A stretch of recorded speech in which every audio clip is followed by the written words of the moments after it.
It was a discovery so grim, so profoundly dehumanizing that it would forever haunt the seasoned detectives who found it. The stench of decay hung heavy in the air as they unearthed a large black suitcase from a garden shed in Birmingham.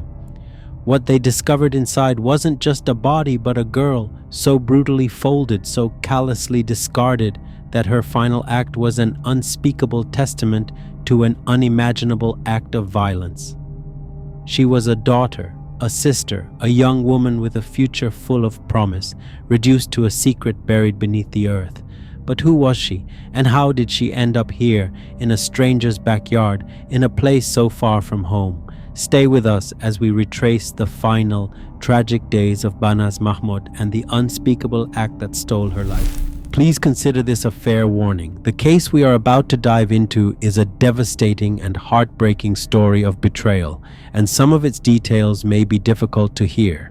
With that being said, let's begin to retrace the steps of this tragic case. Born in Iraq, Banaz Mahmod came to the United Kingdom as a child, a new life full of promise stretching out before her. She was a girl of contradictions, shy yet fiercely independent. Her family, originally from the Kurdistan region, settled in South London, a vibrant, bustling city full of opportunities. And for a time, Banaz seemed to embrace it all. She was an excellent student, an A-grade achiever who dreamt of one day becoming a lawyer. Her life was filled with simple joys, hanging out with friends, listening to music, and navigating the exciting, confusing world of being a teenager, a normal girl with normal dreams. But beneath the surface, a quiet tension was building.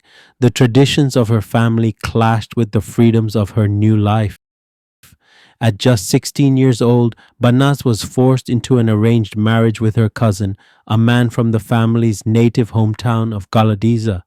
By her account, he was a decade her senior, illiterate, and held a mindset from 50 years prior. It was a union she never wanted, a decision that felt more like a sentence than a celebration. The marriage was a horrifying nightmare. She came into contact with police throughout her marriage, reporting that she had been raped and beaten on multiple occasions. Here is a clip from Banaz's police interview in which she reports the abuse she endured. Strict husband.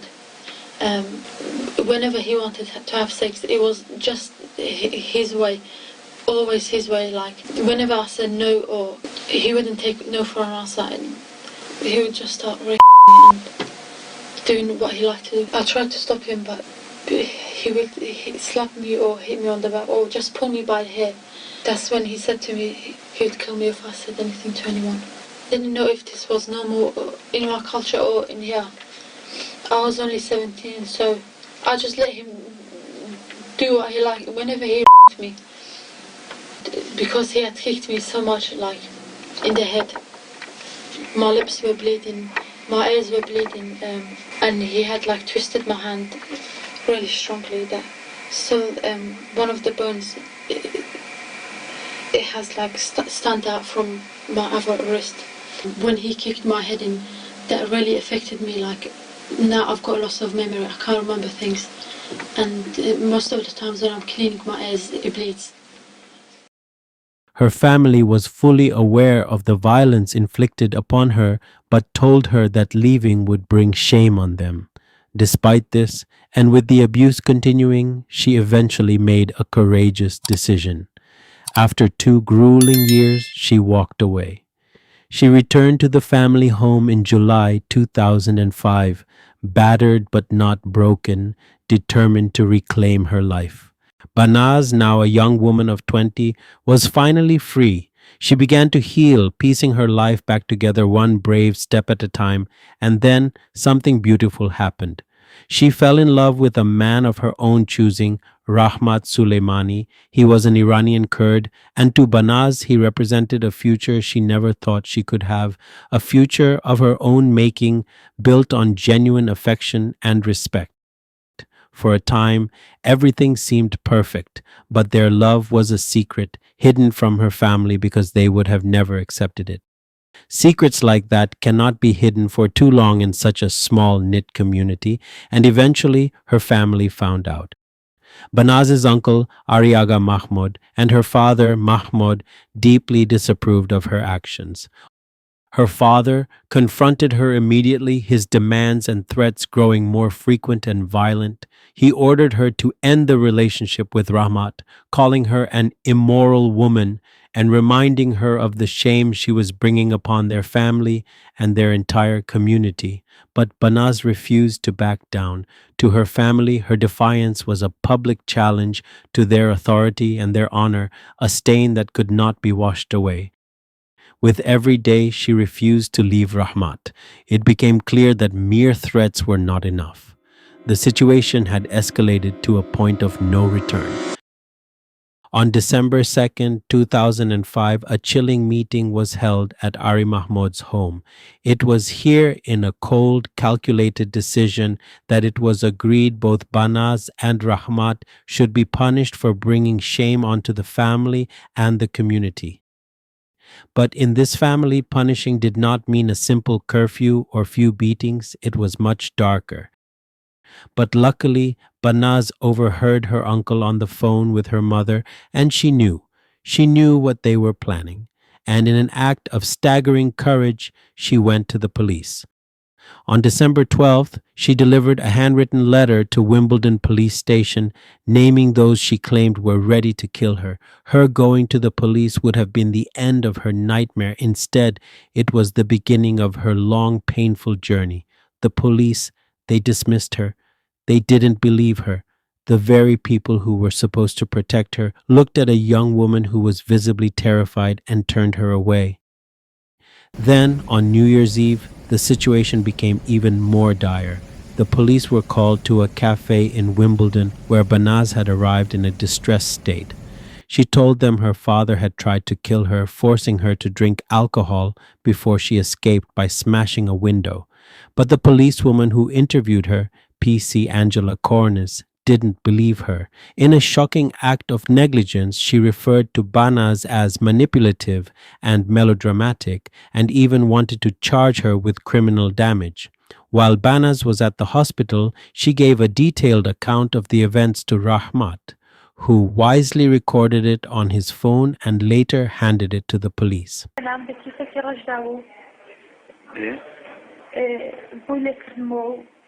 كيسكن قصو لشي كو بخوا ورده فردسان حمودا درابنو تاريخ بو هر تلفزيون كاوكرا دسكش في شين لا تكشو دا برومداري ايش سيدان شدان. This recording, this final desperate plea, would become a harrowing piece of evidence later on. January 22nd, 2006, Rahmat Suleimani was walking to a corner store when three men jumped him from behind, tried to drag him into a van parked just few feet away. But Rahmat managed to fight them off. This was a failed kidnapping effort. Three of the men involved were among those Banaz had already named to the police. Both Banaz and Rahmat separately reported the incident. Banaz was scheduled to return to the police station on January 24th, but she never arrived. The police had every opportunity to intervene. They had her name, her story, and the names of her would-be killers. They had a recorded confession of her terror, but they failed her. They completely and utterly failed her, and then she vanished. On January 25th, Banaz was reported missing by Rahmat, who had become desperately concerned for her welfare. The police, shockingly, did not initially take the report seriously. Her parents portrayed themselves as an easygoing, tolerant family, claiming Banaz often stayed out overnight. But Rahmat persisted. He relentlessly harassed the police into taking action. He was a man fighting alone. It was Rahmat's desperation that finally forced the police to take Banaz's disappearance seriously. For 3 agonizing months, Banaz's disappearance was nothing more than a missing persons file. While her family spun a web of lies, her boyfriend frantically begged the police to take action. It wasn't until a new team, led by Detective Chief Inspector Caroline Good, took over the case that the momentum shifted. The team had to fight not only against a silent, uncooperative community, but also against the very clock that had been ticking since Banaz vanished. The weeks bled into months, each day a torment of not knowing. The fear was that Banaz was gone forever. The case was getting cold, and her fate might remain a secret forever. DCY Caroline Good took over, and they saw what others had missed. They began the painstaking work of piecing together the puzzle using evidence more commonly seen in organized crime cases. They analyzed forensic phone data, meticulously tracking calls and texts, and scoured CCTV footage to map the precise movements of the suspects' vehicles. They had the names Banaz had given them, but the conspiracy was so vast, so silent, that a direct link to the crime remained elusive. And then came the breakthrough.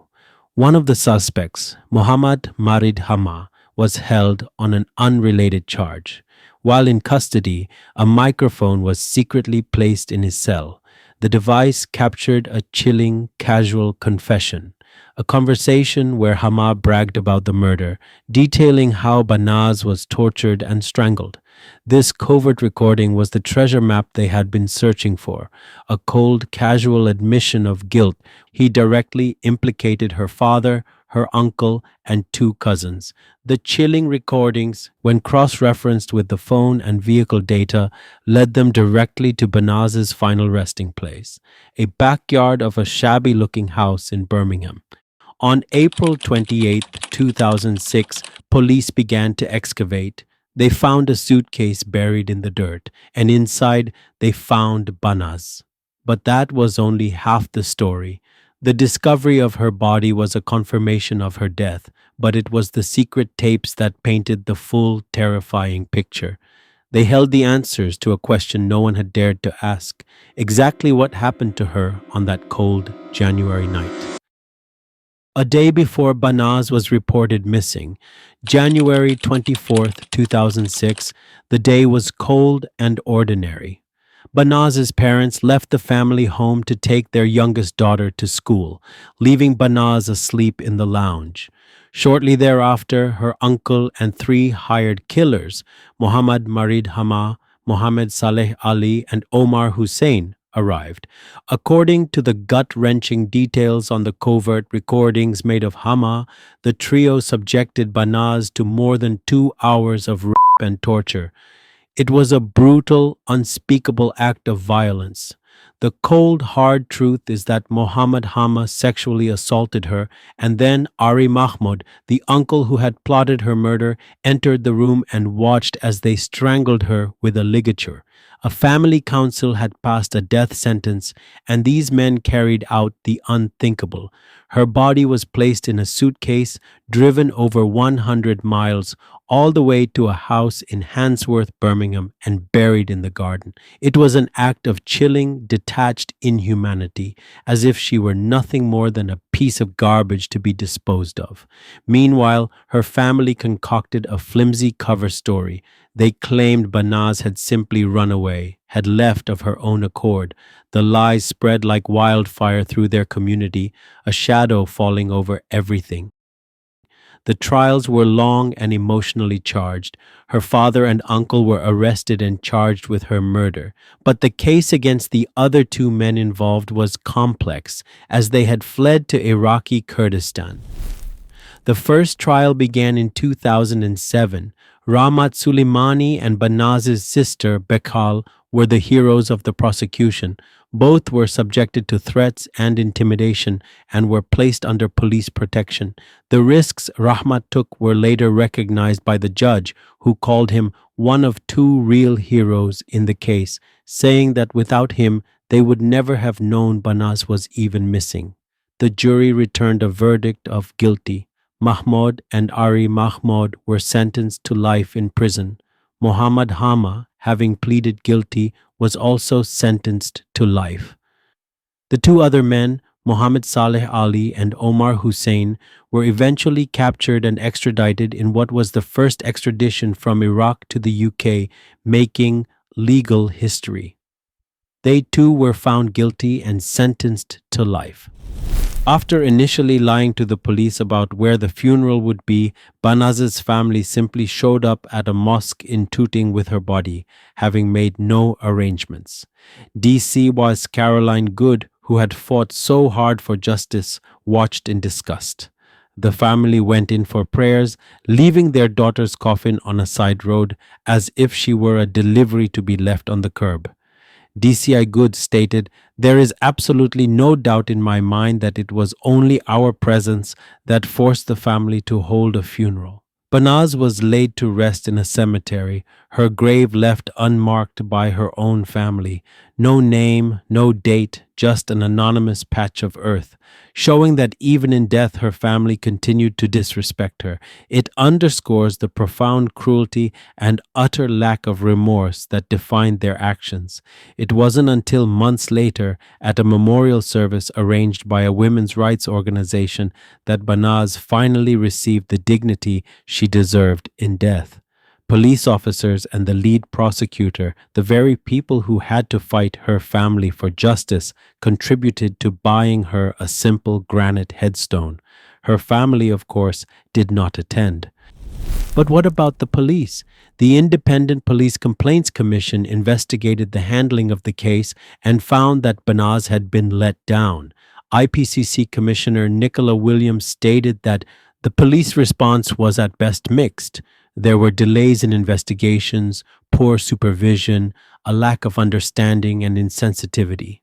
A disciplinary panel was set up for PC Angela Cornes, the officer who called Banaz manipulative and melodramatic. But the panel was abandoned before it could even convene because the key witness, Rahmat Suleimani, declined to take part. PC Cornes received words of advice.